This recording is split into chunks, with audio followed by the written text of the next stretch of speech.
इस तरीके के जो फरमान हैं ये पहले भी आते रहे हैं। भूपेश बघेल ने एक समय अपने लिए ये नियम बनाया था कि वो भाजपा नेताओं के साथ मंच साझा नहीं करेंगे। अब शायद उसी लाइन को एक हार्ड लाइन मान लिया गया, काफ़ी दिन गैप हुआ है, लेकिन ये जिला अध्यक्ष ने भी ये फरमान जारी कर दिया। इसको कैसे देखते हैं आप? मोहन जी, देखिए, मुझे लगता है कि राजनीति में शुचिता की जो बात होती है, राजनीति में सहृदयता की जो बात होती है, उस दिशा में काम करने की आवश्यकता है। न कि देखिए, मतभेद आपके हैं वो जरूर हो सकते हैं, लेकिन मनभेद नहीं होना चाहिए, इस बात को कहा जाता है। लेकिन इन चीज़ों से ऐसा समझ में आता है कि मतभेद तो ठीक है, लेकिन मनभेद की दिशा में भी हम आगे बढ़ रहे हैं। मंच साझा नहीं करना मतलब किस प्रकार के कार्यक्रमों में मंच साझा नहीं करेंगे, ये भी महत्वपूर्ण चीज़ है। वो ये कह रहे थे कि कांग्रेस की रीति नीति के खिलाफ जहां पर बात हो, कांग्रेस के खिलाफ जहां पर बात हो, वैसे मंच हम साझा नहीं करेंगे। तो देखिए, किसी भी दल की अपनी विचारधारा होती है और उस विचारधारा के विरुद्ध कहीं बात हो रही हो तो उस मंच पर उनको जाना निश्चित रूप से हो सकता है कि वो उनके लिए सहज ना हो, लेकिन मुझे लगता है कि इन परिस्थितियों में भी आपको वहां पर मौजूद होना चाहिए। क्यों? क्योंकि जिस जगह से आपकी रीति नीति, आपकी विचारधारा का विरोध हो रहा हो, उसी मंच पर बैठ करके आप अपनी विचारधारा, अपनी रीति नीति को जनता तक पहुंचाएं, ताकि आपकी बात भी जनता तक पहुंचे, जनता आपको समझ सके, आपकी रीति नीति को समझ सके, आपकी विचारधारा को समझ सके और आपका अनुसरण करने का प्रयास कर सके, आपके कार्यों को समझने का प्रयास कर सके। लेकिन यदि आप दूरियां बना लेंगे तो दूरियां बना करके मुझे लगता है कि आप जो कांग्रेस के साथ लगातार पिछले लंबे समय से हो रहा है कि वो जनता से अपने आप को कनेक्ट नहीं कर पा रही है और उसी वजह से लगातार मुझे लगता है कि वह सत्ता से बाहर भी रह रही है। ये जो फरमान है निश्चित रूप से एक जिले के अध्यक्ष ने जारी किया है, मगर इसको एक हम पूरे प्रदेश के लिए गाइडलाइन नहीं मान सकते फिर भी, लेकिन उन्होंने जैसा जारी किया है उसके हिसाब से ये चीजें हैं कि आप दूरियां बनाने का प्रयास कर रहे हैं, चाहे विपक्षी दल के साथ मंच साझा ना करके कर रहे हो, चाहे किसी और से कर रहे हो। जिस भी मंच पर आप खड़े हैं, आपकी विचारधारा खड़ी है। मुझे लगता है जहां पर आप खड़े हैं वहीं पर आपकी विचारधारा खड़ी है और वहीं से आपको शुरुआत करना चाहिए और अपनी बात को जनता तक पहुंचाकर जनता का मत अपने पक्ष में करने का प्रयास करना चाहिए। यदि आप इन चीजों से दूरी बनाएंगे तो मुझे लगता है कि उसके साथ साथ जनता से भी आपकी दूरियां बनती जाएगी। ये कुछ फायदा दिखता है क्या? इससे कुछ फायदा भी हो रहा होगा तभी ये फैसला लिया गया है? मोहन जी, फायदा या नुकसान क्या होगा ये तो भविष्य में पता चलेगा, लेकिन जिस बात को मैंने कहा कि आपको जनता से कनेक्ट होना है, जनता से कनेक्ट होने के लिए हर वो मंच आपके लिए उपयुक्त है जहां से आप अपनी बातों का संप्रेषण कर सकते हैं, यानी अपनी बातों को जनता तक पहुंचा सकते हैं, चाहे वो मंच किसी का भी हो। आप, मैंने कहा ना, आप जहां पर मौजूद है वहीं पर आपकी विचारधारा भी मौजूद है और वहीं से आपको अपनी बातों से जनता को कन्विंस करना है। भाजपा अपना पक्ष रखेगी, आपको अपना पक्ष रखना है। जहां पर आपका विरोध हो रहा है उस जगह से यदि आप दूरी बना लेंगे, कहते हैं ना कि कोई भी जगह यदि आप खाली छोड़ देंगे तो वहां कुछ ना कुछ तो आएगा, भले चाहे वहां पर हवा आए, लेकिन कुछ ना कुछ आएगा।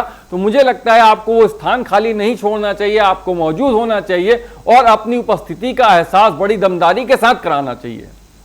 चलिए मनीष जी, अब क्या लग रहा है ये जो लाइन है ये आगे बढ़ेगी, रायपुर में भी लागू हो जाएगा, धमतरी में, राजनांदगांव, सब तरफ होगा, या ये अब यहीं समाप्त हो जाएगी चीजें? जैसा कि मुझे नहीं लगता मोहन भाई कि आगे बढ़ेगा। बिल्कुल ठीक है। मनीष जी, क्या आकलन आपका है? देखिए मोहन जी, मैं आपकी बातों का जवाब चंद लाइनों से देना चाहूंगा कि जख्म भर जाएंगे, जख्म भर जाएंगे, तुम मिलो तो सही, दिन संवर जाएंगे, तुम मिलो तो सही, रास्ते में खड़े दो अधूरे सपन, एक घर जाएंगे, तुम मिलो तो सही। ठीक है, और यहाँ मिलना बंद करवा दिया है।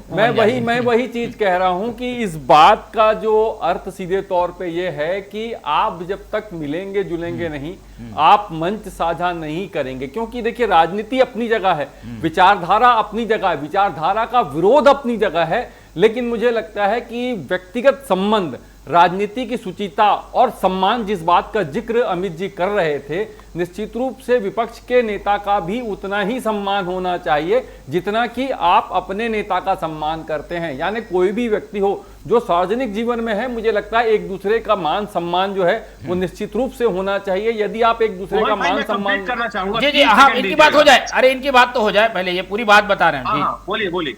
सॉरी नहीं, कोई दिक्कत नहीं है।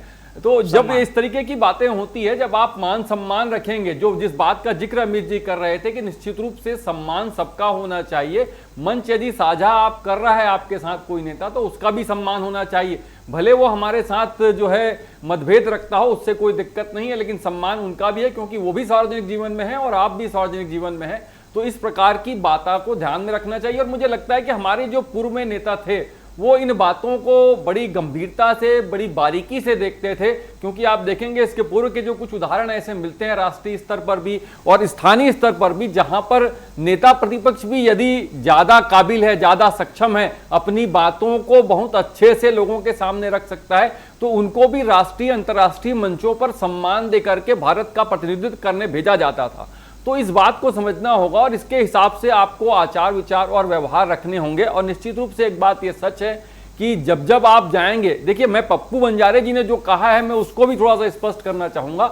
उन्होंने इस बात को कहा, देखिए उनकी अपनी पीड़ा हो सकती है, जिस बात की पीड़ा मुझे लगता है राहुल गांधी को है, कमोबेश वही पीड़ा पप्पू बंजारे जी के मन में भी हो सकती है कि जहां पर हमारी विचारधारा का विरोध हो रहा हो, हमारा सम्मान ना रखा जा रहा हो, उन मंचों से हमको दूरी बनाना चाहिए। यदि ये बात वो कह रहे हैं कि जहां पर हमारी विचारधारा को आप रह करके कर रहे हैं, लेकिन मैंने इसका भी बात रखा था कि यदि विचारधारा की बात जहां पर हो रही है, यदि आपकी विचारधारा का जहां विरोध हो रहा है, आपको उसी जगह पर उसका जवाब देना चाहिए कि यहां पर यदि आप हम विरोध कर रहे हैं तो हम यहां पर मौजूद हैं और हम अपनी विचारधारा को बड़ी दमदारी से रखेंगे।